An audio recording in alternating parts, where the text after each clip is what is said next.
Hello, everybody. A little slow on the uptake on getting the stream turned on today. Welcome to ClearPath LeaderCast. I am Craig Anderson. I am a leadership confidence coach and president of ClearPath Coaching and Consulting. I spent 30 years of my life in corporate America, learning the lessons of what it took to be a great leader in those organizations, which was always a challenge for me. I was kind of an accidental executive, had an English degree, somehow ended up in banking. And a lot of my career journey was about building my confidence as a leader and taking those lessons that I learned through that, applying those to a small business and helping that business grow quickly. And once that was complete, I decided to jump into the coaching world to help other accidental executives develop their strengths so they can become the leader they aspire to be. This week, we are talking about the value of vision.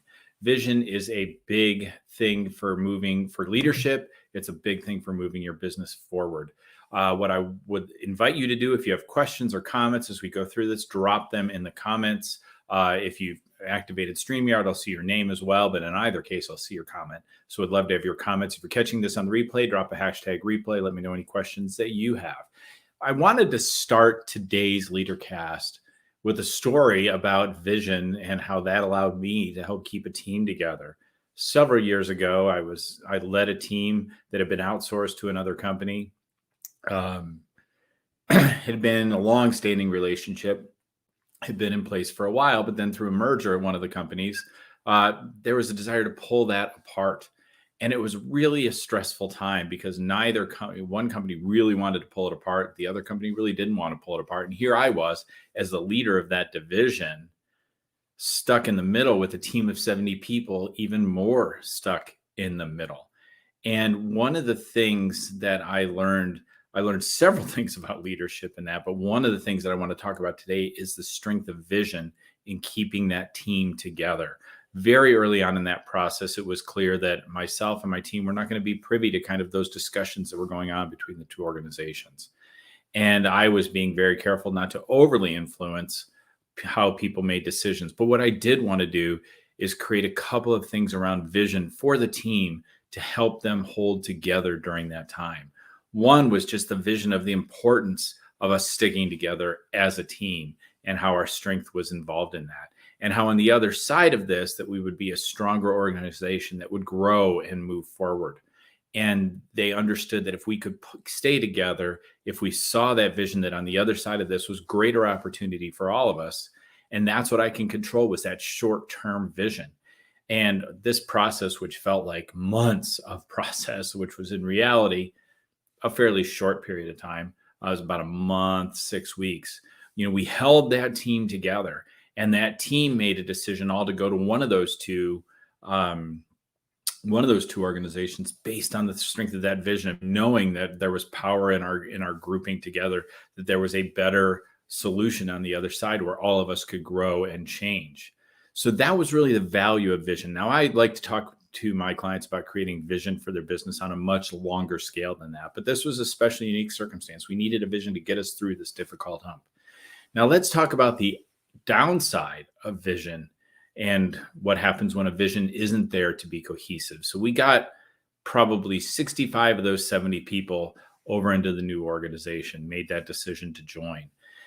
And we got everybody over there thinking that this company that had pulled us out of where we were really did have a vision for that they wanted us to be.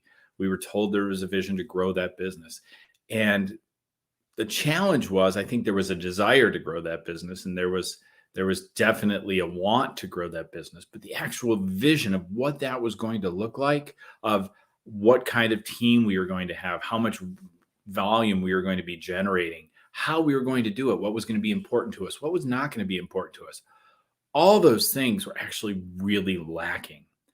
And without that vision to keep the team together and keep everybody cohesive, what we started to find was people started leaving. People started going back to where they came from. They left for other opportunities.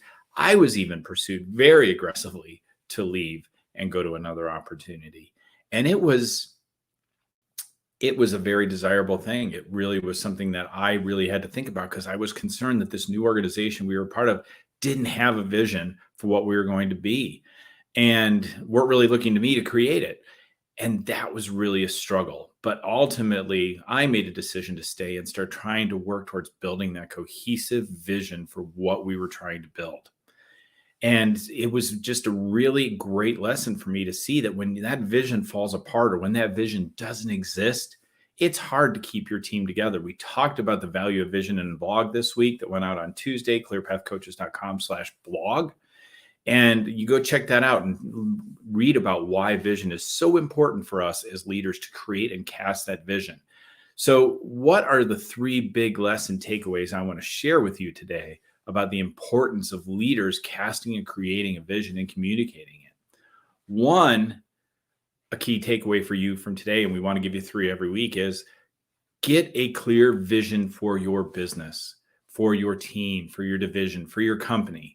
You want to create a clear vision 3 years out that draws a very vibrant and real picture of what the organization is going to look like 3 years out.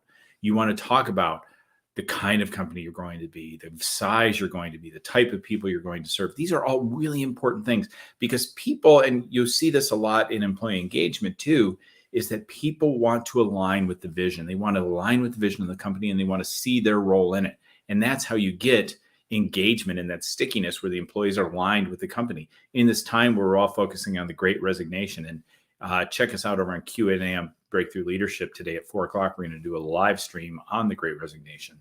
But the Great Resignation is because people are not seeing the value that they bring to the jobs, or they don't feel they're being treated in a way that's valuable for it. And a lot of companies disrupted their vision over the last year through COVID and kind of lost track of it. So we start to see the peeling off where especially around those difficult, challenging jobs, people no longer see how they're aligned with the vision of the company and they're leaving for other opportunities. So it's a very important consideration for everyone to have as a leader, is the importance of vision and getting your team aligned around you. 2, communication during this very stressful time. And I don't recommend this during a normal time, but during this story I told and the team that I had, we communicated every day what was going on, communicating that vision, reinforcing that vision. It's such an important piece of vision, is not only to create it, but to communicate it often. When you have a clear vision for your business, every time you're around your team, you want to reinforce that vision, not restate the vision, but reinforce and repeat that vision. You want everyone in the organization to hear it. And the only way you're going to do that is by building it into your communication. Help people stay aligned with that vision and then communicate that vision so it's always present in people's minds about what's going to go on. The third lesson that I want to talk about in vision today is vision evolves. And we're looking at a vision 3 years out. It's hard to figure out exactly where the world's going to be in 3 years, but it's important to, one, have that vision to say, this is where we're going. And then every year, adjusting that vision a little bit based on realities and the way the world changes from year to year. But all the other lessons apply. It needs to be clear. It needs to be consistent. It needs to paint a vibrant picture of the future. It needs to be communicated. And then the third takeaway today is you need to be prepared to tweak that vision and communicate that you're doing it and why, so people don't lose alignment. And I think that's part of what we see going on with people leaving companies today, because they don't really feel aligned with the vision. So when they see some other opportunities, it's easier for them to split away because they're not invested in it. The vision is important. It's a crucial piece. And as we start, here we are in the fourth quarter, it's October 14th, not much of this year left, believe it or not. As we all know, it's Halloween, then it's Thanksgiving, then it's Christmas, and suddenly we're in 2022. Now is the time to start building out your vision for where you want to be, starting in 2022 out through the next 3 years. Over the next few weeks, we're going to talk about other things to do to start getting your business poised for that growth into 2022. But it all comes down to your strength and your confidence as a leader and your capabilities as a leader. So if you're watching the scroll down at the bottom, I want to invite you to join my seminar next week, From Accidental Executive to Confident Leader. One of the things I found as I grew in my leadership is that confidence was always a challenge, because there's always that temptation to second guess yourself. Another thing I found in leadership is it can be incredibly lonely. You don't really think about it when you're not in the leadership role. You think, oh, hey, leadership, I get to make all the decisions and I make more money. Boom, aces. However, you don't always realize how much of a shift it happens when you go into that leadership role and kind of the loneliness and isolation that you feel, one, because you are making big decisions that impact other people. And two, and I have a client I talked to about this, he promoted to the top from within a team of leaders and found that, I used to hear everything that was going on. And then I moved up into this role and nobody wants to tell me anything about what's going on because there is that loneliness and isolation. And we'll talk about how to build confidence in your leadership skills, how to deal with the impacts of that leadership isolation that you find as you grow in higher and higher leadership roles. And then the last thing, what we're going to talk about is how to really start building your confidence so that you can grow as a leader. So you're not waking up at 3 a.m. You're not making decisions and second guessing those decisions all the time, that you're not stressed out because you don't always feel you're getting the best information and everyone has an agenda. We want to help build your confidence. And we're going to give you 3 actionable steps, as we always do, through that seminar, From Accidental Leader to Confident Executive. So please join us. You can register for that at clearpathcoaches.com/seminar. I would love to see you out there. 45 minutes. 3 great points of information that are going to help you become the leader you aspire to be. I look forward to seeing you all there. Until next time, I'll see you next Thursday at noon for the next ClearPath Leader Cast. Thanks, everybody. Bye-bye.